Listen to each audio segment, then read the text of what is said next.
ప్రభువా, నీ సన్నిధి నిరంతరము సంతోషం కలదని నీ వాక్యంలో రాశావు. పిల్లల ద్వారా ఈ దినం నీ నామము మహిమపరచబడిందని నమ్మి నీకు కృతజ్ఞతలు చెల్లిస్తున్నాను. బాలుల యొక్కయు చంటి పిల్లల యొక్కయు స్తుతుల మూలమున నీ ఒక దుర్గమును స్థాపించి ఉన్నావని నీ వాక్యంలో రాశావు.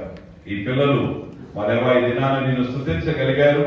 వారి సమయం ద్వారా, వారి తలాంతుల ద్వారా, వారు నేర్చుకున్న వాక్యము ద్వారా, వారు పాడినటువంటి పాటల ద్వారా, వారు చేసినటువంటి నాటికల ద్వారా, అనేక కార్యాల ద్వారా వారు నిన్ను మహిమపరచగలిగినందుకు నీకు వందనాలు.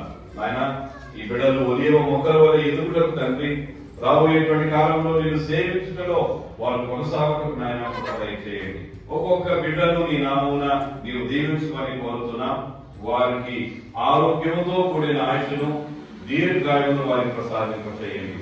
వారి జ్ఞానం, వారి ఆరోగ్యం, వారి నిద్ర, వారి యొక్క చదువులు సమస్తమును నీవు దీవెనకరంగా చేయండి.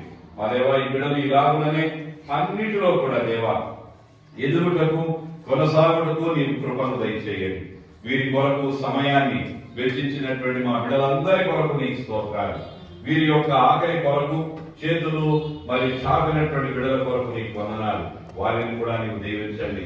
ఈ బిడ్డల కొరకు అనేక రకాలుగా సహాయకరంగా ఉన్నటువంటి బిడ్డలందరినీ కూడా నాయన నీవు దీవించమని కోరుతున్నాం. ఈ బిడ్డలు రాబోయే కాలంలో ఒలీవ మొక్కల వల్ల ఎదుగుతూ నేను సేవించుటకు మా సంఘానికి మరెవా మూల స్తంభములుగా మీరు నిలబడగలిగినట్లు నీవు కృప చూపమని నీ సన్నిధానం ప్రార్థిస్తున్నాం.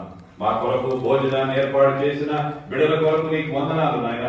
ఆ భోజనాన్ని పరిశుద్ధపరచు. మేమందరం కూడా తృప్తిగా తిని చక్కటి విశ్రాంతితో తిరిగి నీవు మా కొరకు ఏర్పాటు చేసిన బాధ్యతలలో ముందుకు వెళ్ళుటకు కృప చూపమని ఈ చిన్న బిడ్డలందరి కొరకు నీకు వందనం, వందనం, వందనం. నీ హస్తములు కప్పచెప్తూ నీకే మహిమ చెల్లిస్తూ యేసు నామములో అడుగుతున్నాం తండ్రి. మన తండ్రి అయిన దేవుని ప్రేమయు, కుమారుడైన యేసు క్రీస్తు యొక్క కృపయు, పరిశుద్ధాత్మ దేవుని యొక్క నిత్య అన్యోన్య సహవాసం ఇప్పుడు నిరంతరం మనందరికీ తోడైదురుగాక. ఆమేన్. హల్లెలూయా.